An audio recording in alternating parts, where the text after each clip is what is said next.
अगर जिम्मेदारियों से भागने के लिए किसी को जाना जाता है तो वो है हमारे देश के यशस्वी प्रधानमंत्री नरेंद्र मोदी। अगर देश में किसी एक राजनीतिक शख्स को इसके लिए पुरस्कार दिया जाए तो सबसे पहले लिस्ट में जो नाम आएगा वो होगा हमारे पीएम मोदी का। या फिर यूं कह ले कि कठिन से कठिन परिस्थितियों में अगर किसी ने छल किया है तो वो है हमारे यशस्वी प्रधानमंत्री जी। ये हम नहीं कह रहे हैं बल्कि ये जो आंकड़े हैं वो कह रहे हैं। ये कोई इत्तेफाक नहीं जब पुलवामा हमले में हमारे देश के वीर जवानों की जाने गई हमारे प्रधानमंत्री जी डॉक्यूमेंट्री की शूटिंग में व्यस्त थे। और संयोग तो देखिए, जब बीते एक रोज पहले जम्मू कश्मीर में हमारे सेना के 3 जाबाज शहीद हुए तो प्रधानमंत्री जी मध्य प्रदेश में जश्न मना रहे थे। इस दिल को झकझोर देने वाली घटना के 24 घंटे बीत जाने के बाद भी जवानों के परिवारों के लिए एक संवेदना का कोई शब्द नहीं निकला।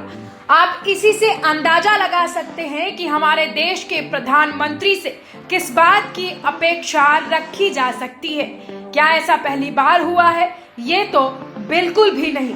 जब कोरोना में लोग अपनी जान गंवा रहे थे, ऑक्सीजन की कमी से जाने जा रही थी, शमशान घाट के बाहर खड़ी भीड़ को देखते हुए हमारे देश के प्रधानमंत्री बंगाल में चुनावी जनसभा को संबोधित कर रहे थे। वहां पर वो दीदी बुला रहे थे। जिस वक्त देश के 700 से ज्यादा किसान आंदोलन की बलि चढ़ गए, शहीद हो गए, पीएम मोदी उन्हें मरता हुआ छोड़कर अमेरिका, इटली, यूके और बांग्लादेश के दौरे पर चले गए। जब अग्निवीर योजना के खिलाफ युवा सड़कों पर निकल पड़े, जगह जगह से हिंसक झड़प की खबरें सामने आने लगी, तो उसी वक्त पीएम को जर्मनी और यूएई के दौरे पर देखा गया। वहीं जब केरल में बाढ़ के पानी की वजह से त्राही त्राही मची हुई थी तो पीएम मोदी नेपाल चले गए। इतना ही नहीं, जब मणिपुर हिंसा की आग में झुलस रहा था तब अमेरिका में बाइडेन के साथ गलबहियां करते हुए नजर आए। आप ही बताएं कि ऐसे नेता को देश किस उम्मीद से देखे। तस्वीरें इस बात की गवाह रही हैं।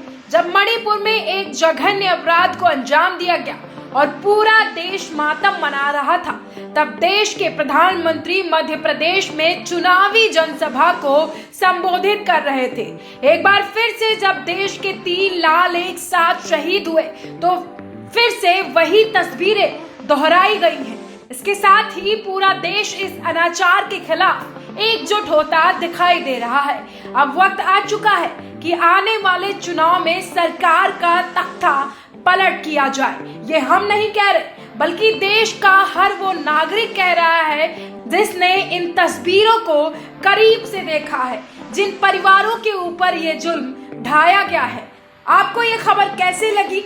आप हमें कमेंट बॉक्स में जरूर बताएं।